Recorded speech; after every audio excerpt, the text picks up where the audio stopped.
Any tips on ranking out of Diamond solo? Honestly, no, dude. You need to find a team. You're gonna torture yourself trying to get out of Diamond solo. You're never gonna do it. I'm sorry. It's like pros. A lot of pros have a really hard time doing that if they do it at all. You need to find a team. Yo, what's up, everybody? Welcome back. We have made it to Masters in Season 6 solo. We started on Bronze 4 and we made it all the way to Masters, and here we're here to share the news with everybody. So please leave a like, leave a comment, subscribe, share with anybody who's interested, and make sure to follow me on Twitch where I live stream about 4 days a week. It was interesting to hear Snip3dwon's thoughts on solo queuing. He mentioned that it was impossible and a lot of pro players have issues doing it, and I'm nowhere near a pro player. I never claim to be the best. I never claim to be the best player on Apex. I just do it for the content and I love the game, and I have a lot of patience for solo queuing. So it took me about 535 games to do it, but we did it, and we're motivated even more by Snip3dwon's comments.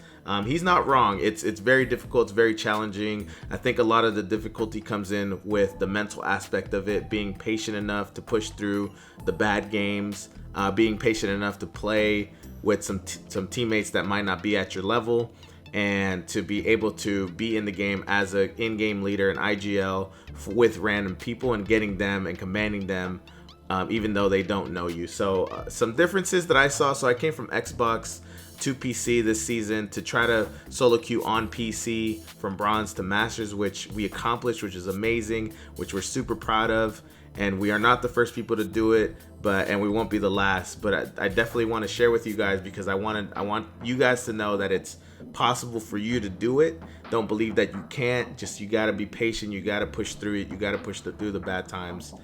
The biggest differences between Xbox and PC that I found: one, obviously the frames are amazing on PC, a great gaming experience, and I felt like it does give an advantage to PC players over console. It's probably why we don't have cross-platform from Xbox to PC or PlayStation to PC. Naturally, you have to be queued up with a PC player.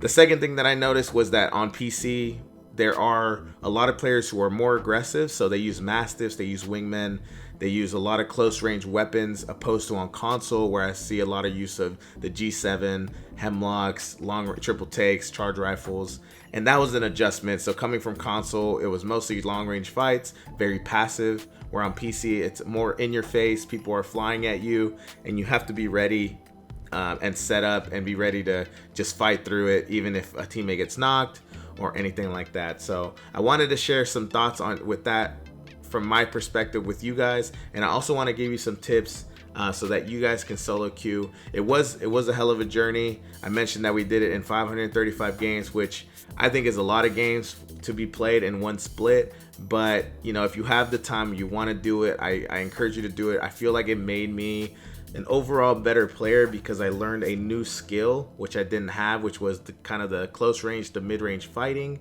and the ability to compete against, you know, the Snip3dwons, the Imperial Howls, the Energy Reps. Everybody that's in the lobbies with you are, you know, might be pro players, might be players who have played in the AOGS, so they're, you know, playing at a high level, and that might be new to you. So, you know, definitely playing with the best makes you the best. Iron sharpens iron. So I definitely encourage people to try it out. I know you don't have to do it all the way, but definitely try it out, because I think it can make you a solid player. And you know, when you're thinking about solo queuing, the biggest thing that I think about when I solo queue is playing selfishly. So a lot of the times when I was diamond, I got paired up with a platinum or gold player. I would try to stick with them as long as I could, but a lot of the times they would die in our first fight, which is unfortunate. And I would have to leave the fight and reposition and play for my life.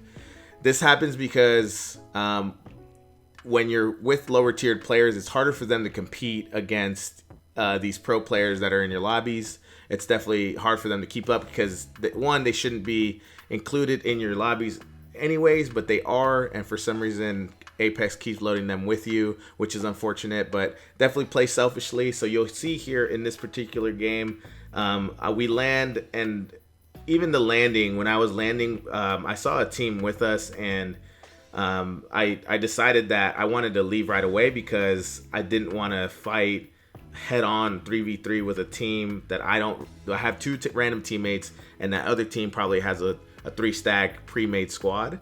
And so I don't feel comfortable RNGing. So that's tip number 1, is that you don't want to land on people. You don't want to RNG. That gives you a very bad chance of survival, especially with teammates that you don't know. So definitely try to land somewhere that's remote or close by to a fight that you could go into after you loot up, after you get some shields, and decide whether you want to push a fight or not. So here you'll see that I leave. I tell my teammates, I ping, I use the ping system. I'm not necessarily talking to them. And we end up getting some decent loot. And we start figuring out, okay, do we want to go back to water treatment? Do we not? And we decide that water treatment is probably not the best fight to take. And we decide to try to figure out a different fight to take. So you'll see us rotate to a different fight and take that fight.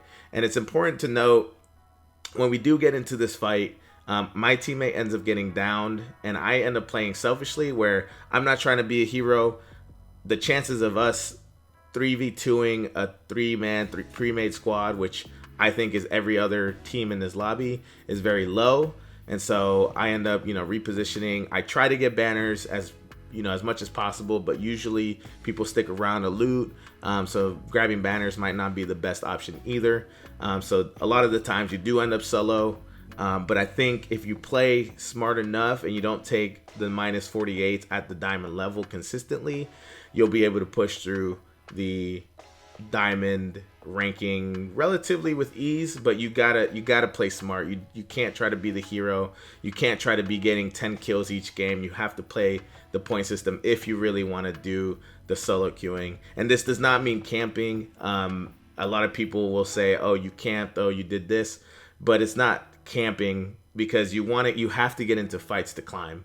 There's no way that you avoid fights for all 500 games or however long it takes you and expect to be masters. You have to take a fight, you have to take fights, but you have to take the smart fights, and you have to be able to know when to leave your teammates for dead, because unfortunately you're playing for yourself, you're playing for a goal, and your teammates probably have more time to spend than you, or they can load up to another game and feel good, or if they're plat or gold, they don't have as much RP as you lose, right? So if you're diamond, you're losing -48. If you have a gold teammate, they're only losing about 20 points, so they can queue up in another game and feel okay about losing 20 points, where you have to keep consistent, because if you take -48, -48, -48 over and over again, you're obviously not going to rank up.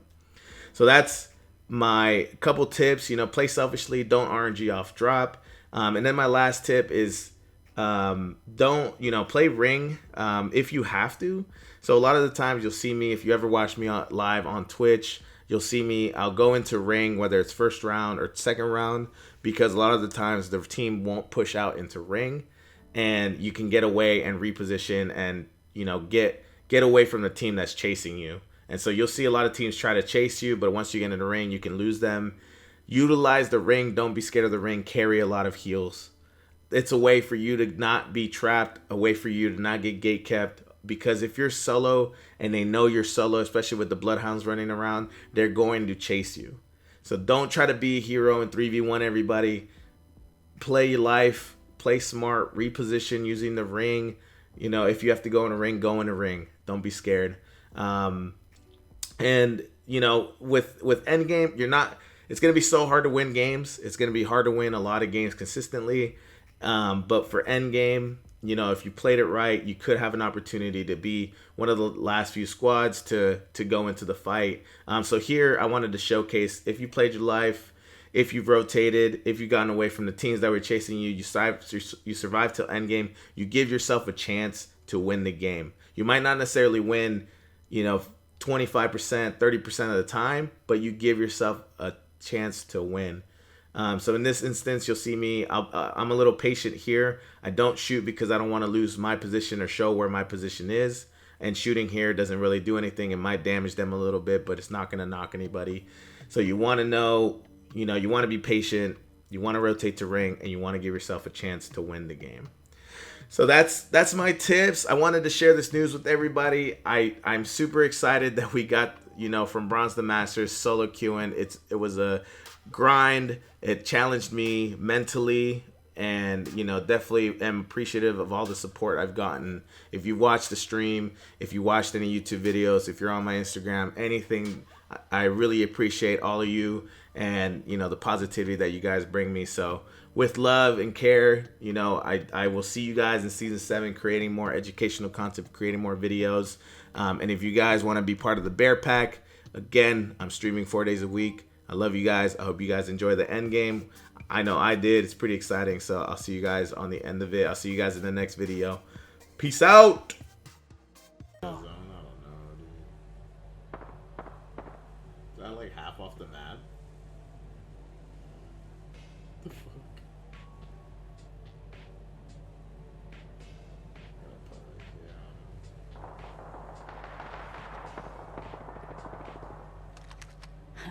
10 seconds.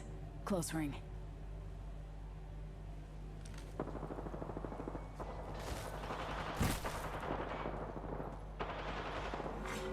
Warning. Ring closing.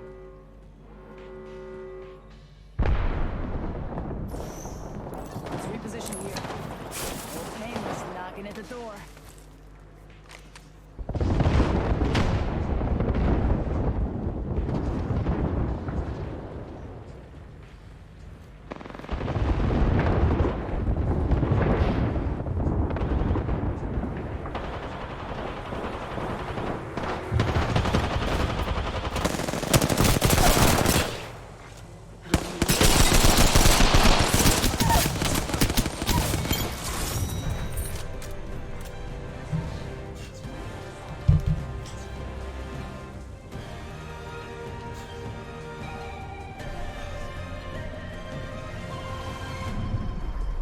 You are the Apex Champions.